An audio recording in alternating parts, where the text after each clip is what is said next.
সরকারি মেডিকেল না বেসরকারি মেডিকেল, কোনটায় ভর্তি হব, কি দেখে ভর্তি হব, কেন ভর্তি হবে? কেন হব? কারণ মেডিকেল পেশা এমন একটি পেশা, সেই প্রাগ ঐতিহাসিক যুগ থেকে মানুষ অসুস্থ হয় এবং তার চিকিৎসা প্রয়োজন হয়। এই কারণে মেডিকেল পেশার প্রতি সবার আকর্ষণ অনেক আগে থেকে, এই জন্য ভর্তি হব। আচ্ছা, এখন এটার প্রতি তো আমাদের সবার আগ্রহ আছে। আমরা কেউ সরকারি মেডিকেলে ভর্তি হচ্ছি, চান্স পাচ্ছি, তারপর যারা চান্স পাচ্ছে না তাদের একটা বড় সংখ্যক আমরা প্রাইভেট মেডিকেল বা বেসরকারি মেডিকেলে ভর্তি হচ্ছি। তো আছে, বেসরকারি মেডিকেলে ভর্তি হতে গেলে আসলে আমাদের কোন বিষয়গুলো দেখা দরকার? আসলে বেসরকারি মেডিকেলে ভর্তি হলে আমাদের বেশ কিছু ব্যাপার আমাদের মাথায় রাখা দরকার, যে ব্যাপারটা যাতে এরকম না হয় যে মেডিকেলে আমি সরকারিতে চান্স পাইনি, আমাকে ভর্তি হতেই হবে। কেন ভর্তি হতে হবে অনেক সময় আমরা জানি না। অনেক সময় দেখা যায় যে হ্যাঁ আমার ছোটোবেলায় আগ্রহ ছিল, অথবা অনেক সময় দেখা যায় যে বাবা মা চাচ্ছে যে মেডিকেলে ভর্তি হবে। এখন বেসরকারি মেডিকেলে ভর্তি হয়ে আমি সেটা আসলে কোন পর্যায়ে যাবে, সেটা কি আমার জন্য ভবিষ্যতে ভালো হবে কি না, এগুলো আমাকে চিন্তা করতে হবে। মানে ফিউচার পার্সপেক্টিভ চিন্তা করে ভর্তি হবে, এটাই বলতে চাচ্ছি। মানে হচ্ছে আমি শেষ করতে পারবো কিনা, অথবা শেষ করলে সেটা আমার জন্য আসলে ক্যারিয়ার বিল্ড আপ হবে কিনা, সেটার জন্য আমাদেরকে কিছু পয়েন্টস আমাদেরকে আচ্ছা দিতে হবে। রাহাত, আমরা তো ক্লাসে যেটা বললো যে একটা তো হলো আমরা আমাদের ভবিষ্যৎ চিন্তা করবো, এর পাশাপাশি আমি চিন্তা করলাম আমি প্রাইভেট মেডিকেলে ভর্তি হবো। সেক্ষেত্রে অনেকেই অনেক সময় দেখা যায় কি ভর্তি হওয়ার পরে এসে আমাদেরকে বলে যে ভাই আসলে আমি তো এখন একটু হতাশ হয়ে যাচ্ছি, বা আমার কাছে তো যেমনটা এক্সপেকটেশন ছিল সেটা আমি পাচ্ছি না, প্রতিষ্ঠানটা মন মতো মনে হচ্ছে না। আবার আরো কিছু বিষয় অনেক সময় এসে পড়ে অনুমোদন সহ। আসলে কোন কোন পয়েন্ট দেখে এরপর আমাদের প্রাইভেট মেডিকেল সিলেক্ট করা দরকার? আমি যেটি মনে করি 1 নম্বর পয়েন্ট হওয়া উচিত যে মেডিকেলটির অনুমোদন আছে কিনা। কারণ আমরা রিসেন্টলি দেখেছি কিছু অনুমোদনবিহীন মেডিকেল কলেজ যারা ডক্টরদের কাছ থেকে, হবু ডক্টরদের কাছ থেকে টাকা নিয়ে শুধু বিজনেস পারপাসে একটি ধোকা দিচ্ছে। অনুমোদনটা 1 নম্বরে থাকা উচিত।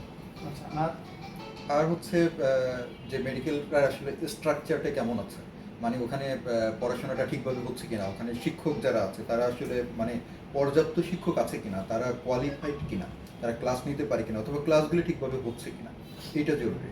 যে ক্লাস হচ্ছে না, দিনের পর দিন ক্লাস হচ্ছে না, পড়াশোনা হচ্ছে না, তার বেসিকটা ডেভেলপ হচ্ছে না, সেখান থেকে আসলে ভবিষ্যতে আসলে খুব বেশি কিছু সে হয়তো পাবে না, বা ক্যারিয়ার বিল্ড আপ হবে না। আরও কিছু ব্যাপার মনে হয় দেখা দরকার, সাইকোলজি বলতে এরকম আর কি কি জিনিস। আরেকটা বিষয় আমার কাছে মনে হয় যে আসলে যেহেতু আমরা ডাক্তার হচ্ছি, সেক্ষেত্রে আমাদের মূল কাজ রোগী দেখা। তো রোগী দেখার ক্ষেত্রে অনেক সময় দেখা যায় কি, যদি কোনো একটা আমি জায়গায় ভর্তি হলাম কিন্তু সেখানে কোনো হসপিটাল নেই, বা সেখানে পেশেন্টের ওইভাবে আসা যাওয়া নেই, সেক্ষেত্রে কিন্তু আসলে আমার শেখাটা হচ্ছে না। এটা ঠিক, আমাদের পেশেন্ট ফ্লোটা তো ইম্পর্টেন্ট, এক্সপোজারটা ইম্পর্টেন্ট। আচ্ছা, আরেকটা ব্যাপার এখানে যেটা অনেকেই হয়তো জানতে চায়, অনেক গার্ডিয়ান কনফিউজ থাকে যে আসলে কেমন খরচ হতে পারে এটার ব্যাপারে, মানে কিভাবে জানবে, মানে এক্সাক্ট খরচ অনেক সময় মানে দেখে যে একভাবে জানে, পরে দেখা যায় যে না ওটা আসলে অনেক বেশি বা কম, মানে হিডেন খরচ থাকে কিনা। হিডেন খরচ বলতে আসলে আমাদের যেই খরচটা আমাদের সরকারিভাবে ঠিক করে দেওয়া ভর্তির সময়, এটা কিন্তু ভর্তির সময়ের খরচ। এরপরে 3 মাস 6 মাস অন্তর অন্তর কিছু ফি আছে, এক্সাম ফি আছে, ইনস্ট্রুমেন্ট ফি আছে। তো এই বিষয়গুলো আসলে আমাদের যারা, যেহেতু এই প্রাইভেট মেডিকেলে যারা ভর্তি হচ্ছে সবাই যে খুব বেশি টাকা হাতে নিয়ে ভর্তি হচ্ছে এরকম না, অনেক মধ্যবিত্ত যাদের অনেক বেশি স্বপ্ন ছিল ভর্তি হচ্ছে। তো তাদের ক্ষেত্রে আমার কাছে মনে হয় যে একদম শুরুতে অফিস থেকে পাশাপাশি ওই মেডিকেলে পড়াশোনা করছে বা করেছে এরকম সিনিয়রদের কাছ থেকে পুরো ব্যাপারটা জেনে নেওয়া দরকার, একদম শুরু থেকে ইন্টার্নশিপ কমপ্লিট পর্যন্ত, যে তার কেমন খরচ হবে। তাহলে দেখা যাবে অ্যারাউন্ড হয়তো 40 লাখ এরকম খরচ হবে, আমি ধরে নিলাম। তাহলে তার ওনার একটা আগে থেকে একটা জায়গা ঠিক থাকবে, মাইন্ডসেট থাকবে যে আমার কত টাকা খরচ হতে পারে। না হলে যেটা হবে যে আমি এখন 25 লাখ টাকা দিয়ে ভর্তি হয়ে গেলাম, এরপর আমি মাসে মাসে 75,000 টাকা দিতে পারছি না, বা 3 মাসে 1 লাখ টাকা দিতে পারছি না।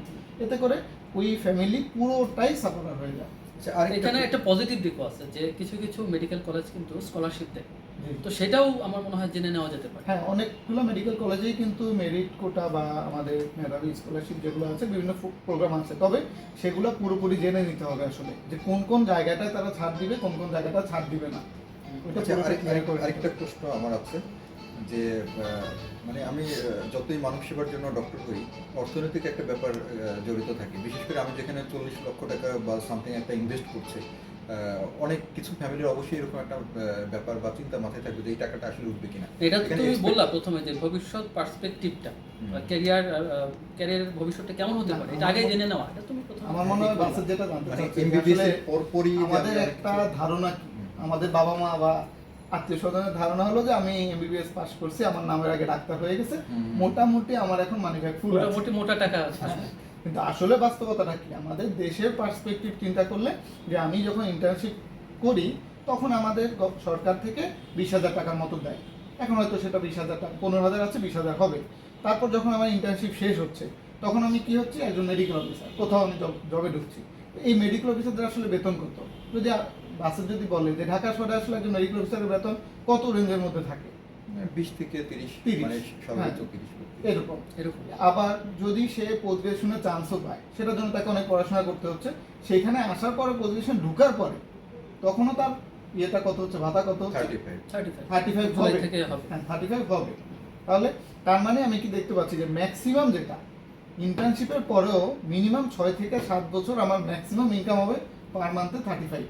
তাও আবার কিছু কোর্সে কিন্তু প্রতি মাসে পাওয়া যায় না, পাওয়া যায়। রেসিডেন্সি অবশ্য পাওয়া যায় প্রতি মাসে। তাহলে এই যে বিষয়গুলো, এগুলো কিন্তু আমাদের আগে থেকে সেট হয়ে আসতে হবে। হ্যাঁ, এর বাইরে ডাক্তারদের অন্য কিছু ইনকামের ব্যাপার আছে, সেটা আমরা অবশ্যই সবাই বা অন্যরা আমরা জানি। সেটা হলো যে চেম্বার প্র্যাকটিস বা অন্যান্য যদি তার কোনো অন্য কিছুতে তার যদি অ্যাসোসিয়েশন থাকে সেটা ভালো। আমরা এখন মনে হয় যে সেটাকে এনকারেজই করি, কারণ আসলে যদি আমি চলতে না পারি তাহলে আমার আসলে পড়াশোনা বা অন্য কিছুতে ওভাবে ইন্টারেস্ট থাকবে না। তবে আমার মনে হয় যে পুরো ব্যাপারটা আসলে একেবারে নেগেটিভ যে এরকম না, না। জাস্ট হচ্ছে সে মাথায় নিয়ে এখানে আসবে। কারণ হচ্ছে একটা লেভেলের পরে, মানে সে এমবিবিএস শেষ করলো, তারপরে একটা পোস্ট গ্রাজুয়েশন শেষ করলো, তারপরে কিন্তু মোটামুটি লাইফের একটা ভালো পর্যায়ে যাবে, বা হচ্ছে মোটামুটি আমরা বলতে পারি যে সে, আমি আর্থিকভাবে বলি অথবা পেশেন্ট হেল্প বলি, দুইটাই কিন্তু সে করতে পারবে। অর্থাৎ টোটাল ব্যাপারটা সে যদি মাথায় নিয়ে ঢুকতে পারে তাহলে কিন্তু নেগেটিভ তেমন কিছু না। এখানে আরেকটা বিষয় বলি, অনেক সময় দেখা যায় কি আমরা প্রাইভেট মেডিকেল, সরকারি মেডিকেলের ক্ষেত্রে তো আমাদের সিলেকশন নাই, আমার রেজাল্ট অনুসারে ঢাকা বা ঢাকার বাইরে হয়ে যাচ্ছে এবং আমরা কিন্তু সেটা হাসি মুখে মেনে নিই। প্রাইভেট মেডিকেলের ক্ষেত্রে যেটা হয় যে অনেক সময় দেখা যায় কি আমরা ঢাকার মধ্যেই খুঁজতে থাকি, দেখা যাচ্ছে ঢাকার বাইরে অনেকগুলা নামি দামি বলতে অনেকগুলা ভালো বেশ প্রতিষ্ঠান ভালো আছে, কিছু খুব মেডিকেল ভালো কলেজ আছে। স্টুডেন্ট, ওইখানে শিক্ষক বলো, পেশেন্ট বলো, সবই অনেক ভালো, কিন্তু তারপরে দেখা যাচ্ছে ঢাকার মধ্যে খুঁজতে গিয়ে অনেক সময় ওই জায়গাটা আমরা স্যাক্রিফাইস করি। এটা আসলে উচিত হবে কিনা? না, এটা উচিত হবে না আমার মতে, যে ঢাকাতেই হতে হবে।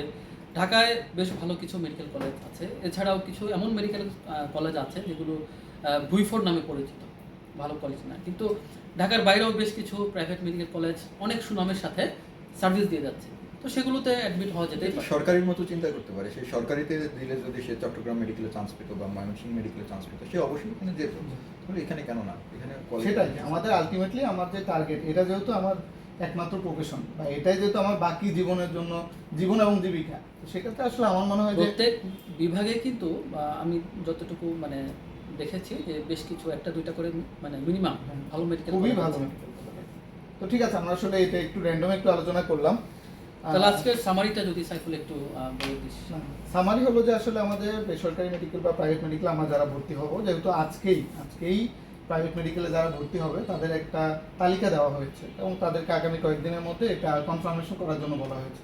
তো কনফার্মেশন অবশ্যই ওনারা করবেন বা ওনারা অলরেডি এটা সিদ্ধান্ত নিয়েছেন, কিন্তু আমাদের একটা জিনিসই বলার থাকবে যে যাতে আমাদের পরবর্তীতে এটা নিয়ে হতাশ না হতে হয়, এই জন্য আগে থেকে আমরা সেটা অনুমোদন আছে কিনা, ইনফ্রাস্ট্রাকচার কেমন, সেখানে শিক্ষক অ্যাভেলেবেল কিনা, সেখানে পরবর্তীতে পেশেন্ট পাবো কিনা, হসপিটাল ফ্যাসিলিটিস আছে কিনা, অথবা যেই ফিনান্সিয়াল ব্যাপারটা আছে সেটা একদম ক্রিস্টাল ক্লিয়ার কিনা, যে আমার শুরু থেকে শেষ পর্যন্ত কেমন খরচ হবে, এই খরচটা আমি বিয়ার করতে পারবো কিনা। কারণ এই জায়গাটা আমাদের, এই সবগুলা পয়েন্টই আসলে আমাদের জন্য গুরুত্বপূর্ণ। আর কিছু না, মোটামুটি কথাগুলো চলে আসছে। আমার মনে হয় এই ব্যাপারগুলো খোঁজ নিয়ে মেডিকেলে গেলে তার পরবর্তীতে আর আফসোস হওয়ার সুযোগ থাকবে না সহজ এবং হবে। মেনটেন করাটা সহজ হবে। ঠিক আছে, থ্যাংক ইউ।